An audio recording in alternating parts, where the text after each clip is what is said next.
بسم اللہ الرحمن الرحیم۔ السلام علیکم۔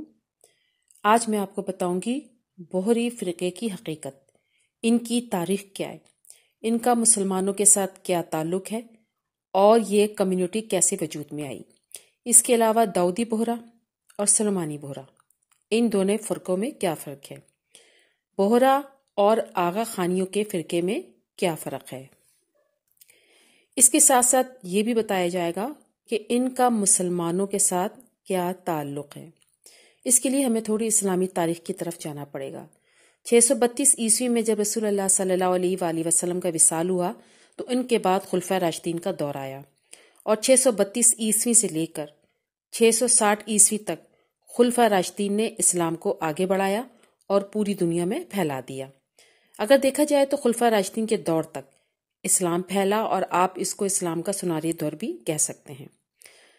اور 660 عیسوی کے بعد امت مسلمہ دو حصوں میں تقسیم ہو گئی، جن میں ایک طبقہ اہل سنت اور دوسرا طبقہ اہل تشیع میں تبدیل ہو گیا۔ اہل سنت طبقہ اہل تشیع کے مقابلے میں ایک بڑا فرقہ تھا، اور اس کے بعد اہل تشیع کے بھی دو حصے ہو گئے، جن میں سے ایک اثنا عشری اور دوسرا اسماعیلیہ کے نام سے جانے لگا۔ اثنا عشری لوگ 12 اماموں کو مانتے ہیں۔ ان کے 12ویں امام محمد مہدی ہیں، جو امام حسن عسکری کے بیٹے تھے، اور محمد مہدی جن کو اثنا عشری 12ویں امام مانتے ہیں، ان کی پیدائش 255 ہجری میں ہوئی۔ جب یہ 4 سال کی عمر میں ہوئے تو ان کو روپوش کر دیا گیا، اور اسی نسبت سے ان کو امام غائب بھی کہا جاتا ہے۔ اور اس طرح عشری شیعہ جو ہیں وہ انہی کا انتظار کر رہے ہیں، جن کا ماننا ہے کہ امام مہدی وہی ہیں جو 4 سال کی عمر میں غائب ہو گئے تھے۔ ان کے مطابق وہ دنیا میں آ چکے ہیں، اور وقت آنے پر وہ ظاہر ہو جائیں گے اور امت کی بھاگ دوڑ سنبھالیں گے۔ عربی میں اثنا عشر 12 کہلاتا ہے، اور جیسے یہ لوگ 12 اماموں کو ماننے والے ہیں، اس لیے ان کو اثنا عشری کہا جاتا ہے، یعنی 12 اماموں کو ماننے والے۔ اور اہل تشیع میں چھٹے امام جو حضرت امام جعفر صادق ہیں، ان کی زندگی تک کوئی بھی بڑا اختلاف سامنے نہیں آیا، اور اہل تشیع متحد رہے۔ حضرت امام جعفر صادق رحمۃ اللہ علیہ کے 2 بیٹے تھے، بڑے بیٹے کا نام اسماعیل اور چھوٹے بیٹے کا نام موسیٰ کاظم۔ سب لوگوں کا یہ خیال تھا کہ جیسے چلتا چلا آ رہا ہے کہ حاضر امام کے انتقال کے بعد ان کے بڑے بیٹے کو امام چن لیا جائے گا، جو کہ حضرت اسماعیل رحمۃ اللہ علیہ تھے، اور ان دونوں بھائیوں میں عمر میں کافی فاصلہ تھا۔ اسماعیل موسیٰ کاظم سے تقریباً 25 سال بڑے تھے۔ اختلاف کی وجہ یہ ہوئی کہ امام جعفر صادق رحمۃ اللہ علیہ کے بڑے بیٹے اسماعیل کا انتقال امام جعفر صادق رحمۃ اللہ علیہ کی زندگی میں ہی ہو گیا۔ اب جب اسماعیل انتقال کر گئے تو جانشین کا مسئلہ کھڑا ہو گیا، تو کچھ لوگوں نے کہا کہ بڑے بیٹے اسماعیل کا اعلان تو ہو چکا تھا، لہٰذا انہی کی اولاد کو امامت آگے بڑھانی چاہیے، جن کے بڑے بیٹے کا نام محمد بن اسماعیل تھا۔ لیکن باقی لوگوں کا خیال تھا کہ اگر اسماعیل زندہ رہتے تو وہ امام ضرور بن جاتے۔ اب وہ حیات نہیں رہے تو امام جعفر صادق کے دوسرے بیٹے موسیٰ کاظم کو امام بنا دیا جائے، لہٰذا موسیٰ کاظم کو جنہوں نے امام مانا وہ آگے جا کر اثنا عشری کہلائے، اور جنہوں نے محمد بن اسماعیل کو امام مانا تو اسماعیل کے بڑے بیٹے تھے، وہ اسماعیلی کہلائے۔ خلافت راشدہ 660 ہجری میں ختم ہو گئی۔ اس کے بعد بنو امیہ کا دور آیا، اور وہ 660 سے 750 عیسوی تک رہے۔ اس کے بعد بنو عباس آ گئے، جو 750 تک سے لے کر 1256 عیسوی تک رہے۔ بنو عباس کا جو دور تھا، اس نے اسماعیلی فرقے کو پاؤں جمانے کا موقع مل گیا، اور وہ مصر میں اپنی حکومت قائم کرنے میں کامیاب ہو گئے۔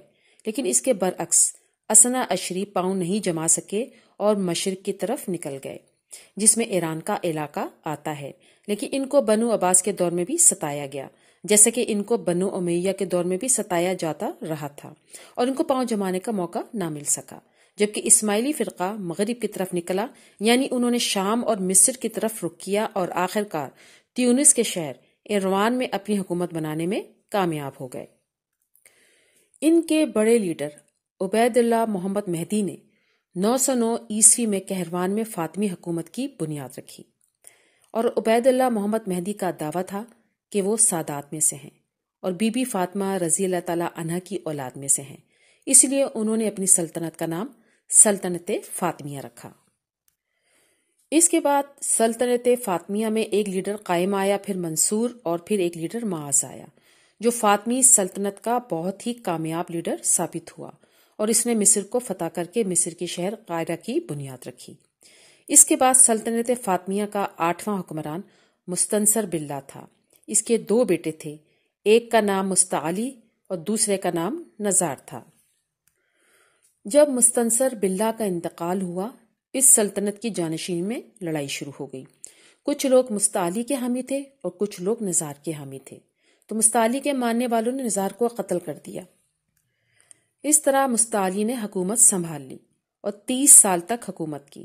اس کا ایک بیٹا تھا جس کا نام عامر تھا، اس کو نزار کے ماننے والوں نے قتل کر دیا، تو اس طرح سے اسماعیلی فرقہ 2 حصوں میں تقسیم ہو گیا، جس میں تخت کے لیے ایک دوسرے کو قتل کرنے کی بھی نوبت آ گئی، جو آگے جا کر نزاری اور مستعلی کے نام سے جانے لگے۔ نزاریوں میں سے آغا خانی فرقہ وجود میں آیا۔ نزاریوں نے جب مستعلی کے بیٹے عامر کو قتل کر دیا تو عامر کا ایک نومولود بیٹا تھا جس کا نام تھا طیب۔ مستعلی کے ماننے والوں کو لگا کہ کہیں نزاری اس بچے کو بھی قتل نہ کر دیں اور اس طرح سے خاندان ہی ختم ہو جائے گا، تو نومولود طیب کو چھپا دیا گیا، اور یہ فیصلہ کیا گیا کہ طیب جب تک جوان ہو کر ان کے امام نہیں بنتے تب تک کے لیے انہوں نے ایک عہدہ تخلیق کر دیا، جس کو دائن مطلق کا نام دیا گیا، کہ حاضر امام روپوش رہیں گے اور دائی مطلق جو ہیں وہ امام سے مشورہ کر کے لوگوں کی رہنمائی کریں گے۔ ادھر مصر میں صلیبی جنگیں شروع ہو گئیں اور سلطان صلاح الدین ایوبی نے مصر پر قبضہ کر لیا، اور پھر سلطنت فاطمیہ ختم ہو گئی اور اسماعیلیوں کو وہاں سے بھاگنا پڑا، اور مصر سے بھاگ کر یہ لوگ یمن میں آ کر بس گئے اور وہیں رہنے لگے، اور اسماعیلی تاجر طبقے کو اپنی طرف مائل کرنے لگے، اور وہاں پر اسماعیلیوں کو سادات ہونے کی وجہ سے عزت ملنا شروع ہو گئی اور لوگ ان کو ماننے لگ گئے، اور بھارت سے بھی کافی تاجر جب یمن میں کاروبار کی غرض سے جانے لگے تو بھارت سے بہت سارے تاجروں نے ان کے فرقے کو قبول کر لیا۔ ان کے ایک دائی مطلق کا نام ادریس تھا، جس نے یہ فیصلہ کیا کہ ان کے مرکز کو بھارت شفٹ کر دیا جائے، کیونکہ بھارت میں لوگوں کا ان پر عقیدہ بہت زیادہ پختہ تھا اور وہ ان کے حکم کو پتھر کی لکیر تصور کرتے تھے۔